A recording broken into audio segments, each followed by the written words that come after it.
تا حالا دقت کردی چرا بعضی آدم‌ها انگار بدون تلاش احترام میگیرن؟ حرفشون قطع نمیشه، قرارشون عقب نمیفته، کسی جرأت نمیکنه وقتشون رو دود کنه.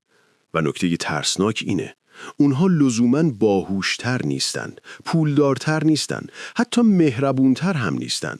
فرقشون فقط اینه که یه قانون ساده رو فهمیدن. قانونی که اگر امروز نفهمی، تا آخر عمرت تبدیل میشی به آدمی که همه رویش حساب میکنن برای سوء استفاده. کسی میپره جلوت تو صف، تو لبخند میزنی. دوستت برای بار سوم دقیقه 90 کنسل میکنه، تو میگی اشکال نداره. همکارت ایده‌تو میدزده، تو میگی بی خیال. میدونی داری چی یادشون میدی؟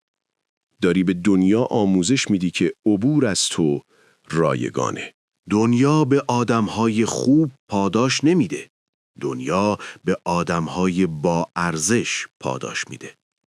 و تا وقتی که داری برای دوست داشته شدن گدایی میکنی، هیچ ارزشی نداری.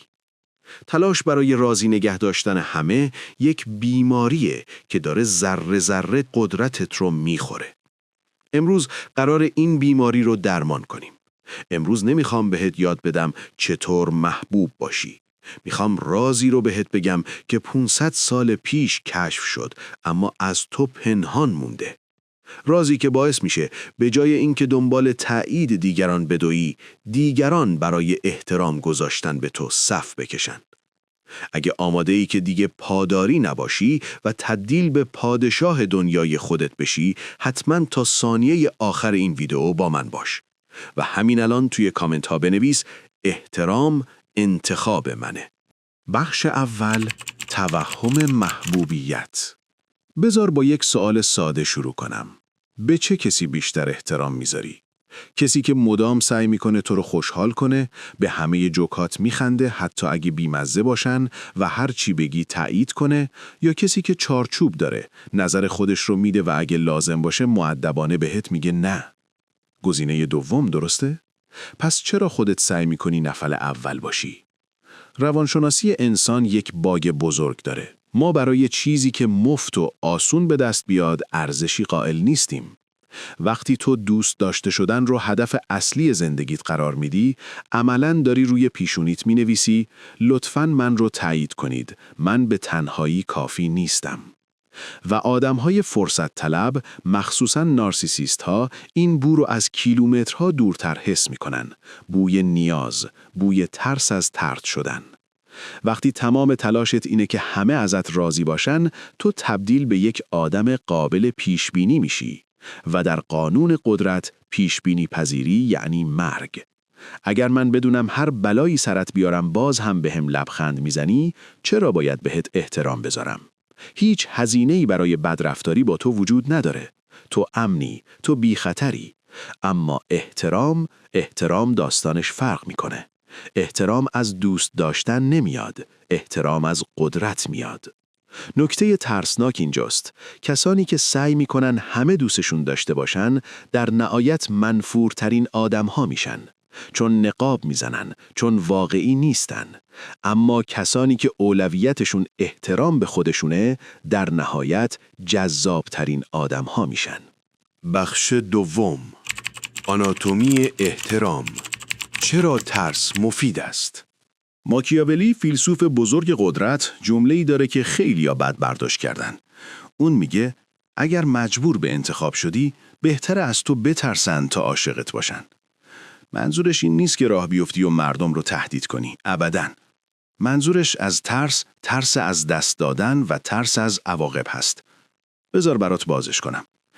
احترام یعنی طرف مقابل بدونه که عبور از خط قرمزهای تو هزینه داره. آدم‌های با احترام زندگیت رو ببین، معلم سختگیرت، پدرت یا اون مدیری که جذبه داره. چرا بهشون احترام میذاشتی؟ چون میدونستی اگر پات رو کج بذاری باهات برخورد میشه. چون میدونستی تایید اونها الکی نیست، باید به دستش میآوردی. مشکل مهرطلب‌ها اینه که مرزهاشون از جنس دود هست. هر کسی میتونه ازش رد بشه و هیچ اتفاقی هم نیفته. وقتی کسی بهت بی احترامی میکنه و سکوت میکنی تا جو متشنج نشه، تو داری به مغز اون آدم یاد میدی که هی، میتونی دوباره این کارو بکنی. اما وقتی یاد بگیری که احترام رو بر محبوبیت مقدم بدونی، معادله عوض میشه. اگر کسی قرارت رو کنسل کرد، دیگه التماس نمی کنی. فقط در دسترس نیستی. اگر کسی تیکه انداخت، همراهش نمیخندی. سکوت میکنی و نگاهش میکنی. این یعنی عواقب و اینجاست که احترام متولد میشه. احترام چیزی نیست که بهت بدن، چیزیه که تو با رفتارت میگیری. بخش سوم، اعتیاد به تایید، قلاده نامرئی. بیایید کمی عمیق‌تر و تاریک‌تر بشیم. چرا دست برداشتن از آدم خوب بودن انقدر سخته؟ چون این یک اعتیاده. دقیقاً مثل مواد مخدر. هر بار که یکی لایکت میکنه، بهت میگه آفرین یا بهت لبخند میزنه، مغزت دوپامین ترشح میکنه. حس امنیت میکنی.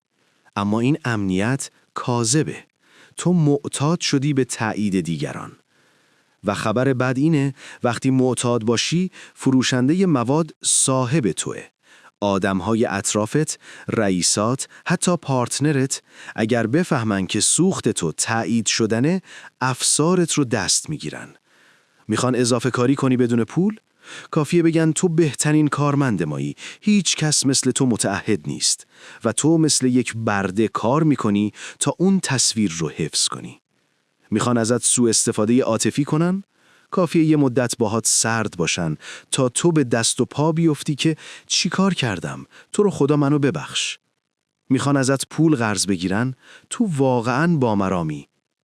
این تعریفا رایگانه، ولی بهایی که تو میدی خیلی گرونه. زمانت، انرژیت، مرزت، عزت نفست. این بردگی مدرنه. کسی که نیازی به تایید نداره غیر قابل کنترله. نمیشه با تعریف خرش کرد، نمیشه با قهر کردن ترسوندش. اونها خودکفا هستند و این بالاترین سطح قدرته. وقتی منبع ارزشت درونت باشه، حرف مردم فقط صداست، نه روی مودت تأثیر میذاره، نه روی تصمیماتت. پس همین الان این جمله رو توی کامنت ها بنویس: ارزش من به نظر تو ربطی نداره. بخش چهارم، پروتکل‌های اجرایی. چطور تغییر کنیم؟ خب، تئوری کافیه. بیایید بریم سراغ عمل. چطور از امروز تبدیل بشیم به کسی که به جای گدایی محبت، فرمانروای احترام باشه؟ من اینجا 5 قانون طلایی دارم که باید از همین لحظه اجرا کنی. قانون شماره 1، سکوت استراتژیک. کم بگو، زیاد انجام بده. آدم‌های ضعیف زیاد حرف میزنن. مدام خودشون رو توضیح میدن. ببخشید که دیر شد، چون من این کار رو کردم، چون بس کن. توضیح دادن نشانه ضعفه. افراد قدرتمند توضیح نمیدن. اونها دستور میدن یا عمل میکنن. از امروز جملاتت رو کوتاه کن. اگر اشتباه کردی فقط بگو اشتباه کردم، درستش میکنم. تمام. بدون داستان سرایی. ابهام قدرت میاره. بذار مردم حدس بزنن که تو چی فکر میکنی. سکوت فقط حرف نزدن نیست. سکوت کنترل فضاست. وقتی تو ساکتی، ذهن طرف مقابل شروع میکنه به کار کردن، شروع میکنه به پر کردن خلأ، شروع میکنه به حدس زدن، تحلیل کردن، حتی ترسیدن. و اینجاست که بازی برمیگرده به نفع تو. آدمی که زیاد حرف میزنه ناخودآگاه داره میگه من نگران قضاوت توام، و کسی که نگران قضاوت دیگرانه از قبل باخت. یادت باشه، کسی که زیاد حرف میزنه دنبال قدرت میگرده. کسی که ساکته قدرت رو داره، و قدرت واقعی هیچ وقت پر سر و صدا نیست. قانون شماره 2، همیشه در دسترس نباش. اصل کمیابی. طلا گرونه چون کمه. هوا حیاتیه ولی مجانیه چون همه جا هست. تو طلا باش، نه هوا. وقتی همیشه در دسترسی، وقتی تلفن رو زیر 3 ثانیه جواب میدی، وقتی برای هر قراری پایه‌ای داری فریاد میزنی من بیکارم و بی ارزش، یاد بگیر که گاهی نباشی. یاد بگیر که نه بگی. وقتی وقتت رو سهمیه بندی کنی، آدم‌ها برای گرفتن سهمشون از زمان تو تلاش می‌کنند. این یک قانون اقتصادیه که توی روابط هم کار می‌کنه. در دسترس بودن دائمی اسمش مهربونی نیست. اسمش ارزان فروختن خودته. پس یادت باشه. کسی که همیشه در دسترسه هیچ وقت در اولویت نیست. قانون شماره 3: هرگز دنبال کننده نباش. این یکی سخته ولی واجبه. اگر کسی از زندگیت رفت دنبالش ندو. اگر کسی پیامت رو سین کرد و جواب نداد، پیام دوم رو نفرست. دنبال کردن یعنی تو محتاجی و آدم محتاج دافعه داره. بی تفاوت باش. قدرت بی تفاوتی رو دست کم نگیر. وقتی نشون بدی که موندن یا رفتن آدم‌ها برات مرگ و زندگی نیست، جذابیت 10 برابر میشه. این قانون نانوشته دنیاست. هیچ کس به چیزی که نیاز شدید بهش داره احترام نمیذاره. آدم‌ها جذب کسی میشن که انگار حتی بدون اونها هم ایستاده. کسی که نبودنش فرو نمیریزه. کسی که محور زندگیش خودش است. بی‌تفاوتی یعنی سردی؟ نه. بی‌تفاوتی یعنی کنترل واکنش. بی‌تفاوتی قدرت‌ترین فیلتر دنیاست. آدم‌های سطحی رو میترسونه، آدم‌های باهوش رو کنجکاو میکنه. وقتی نشون بدی که بودن کسی یک امتیاز نه ضرورت، معادله عوض میشه. اون وقت به جای اینکه تو دنبال باشی، دیگران شروع میکنن به نگاه کردن عقب. به این فکر که چرا اون دیگه دنبالم نیومد؟ و این دقیقاً همون جاییه که قدرت، جذابیت و احترام متولد میشن. قانون شماره 4: کنترل احساسات در لحظه درگیری. وقتی کسی بهت حمله میکنه، میخواد عصبانیتت رو ببینه. چون اگر عصبانی بشی، یعنی اون تونسته کنترلت کنه. قدرتمندترین واکنش به توهین چیه؟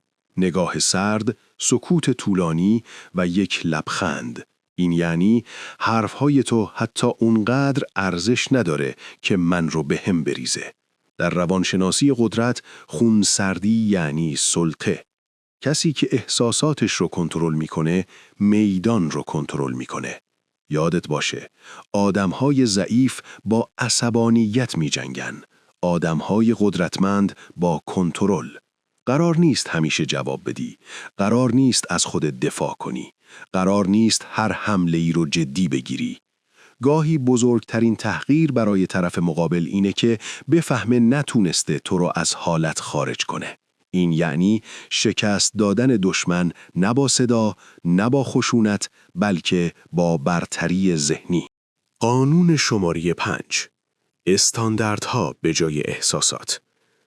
آدم‌های محبوب بر اساس احساسات تصمیم می‌گیرن.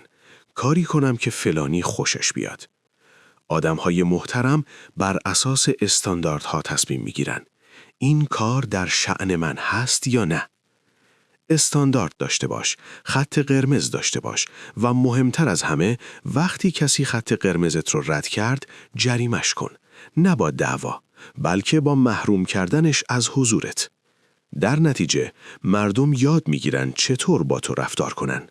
از روی چیزهایی که تحمل میکنی، نه چیزهایی که میگی. وقتی استاندارد داری و پایش میستی، کمتر دوست پیدا میکنی. اما احترام پیدا میکنی و احترام همیشه ارزشمندتر از محبوبیته. یادت باشه، احساسات تو رو دوست داشتنی میکنن، اما استانداردها تو رو دست نیافتنی میکنن. تغییر کردن ترسناکه. وقتی شروع کنی به اجرای این قوانین، ممکنه بعضی از اطرافیانت رو از دست بدی. آدم‌هایی که عادت کرده بودن از سرویس‌دهی رایگان تو استفاده کنن عصبانی میشن. بهت میگن تو عوض شدی، تو خودخواه شدی. بهشون بگو نه، من فقط دیگه ضعیف نیستم. بذار بلن. اونها دوستایت نبودن. اونها انگل‌هایی بودن که از ضعف تو تغذیه می‌کردن. جای خالی اونها با آدم‌هایی پر میشه که به قدرت و شخصیت تو احترام میذارن، نه به سرویس دهی تو. این مسیر تنهایی موقته، اما مقصدش پادشاهیه. یادت باشه، تو به دنیا نیومدی که سیاهی لشکر زندگی دیگران باشی. تو نقش اول زندگی خودتی و برای اینکه توی این نقش به خوبی بدرخشی توصیه میکنم هرگز ویدیوی هنر دست نیافتنی شدن رو از دست ندهی. خوشحال میشم این ویدیو رو لایک کنی و کانال رو سابسکرایب کنی تا ویدیوهای مهم بعدی رو از دست ندهی.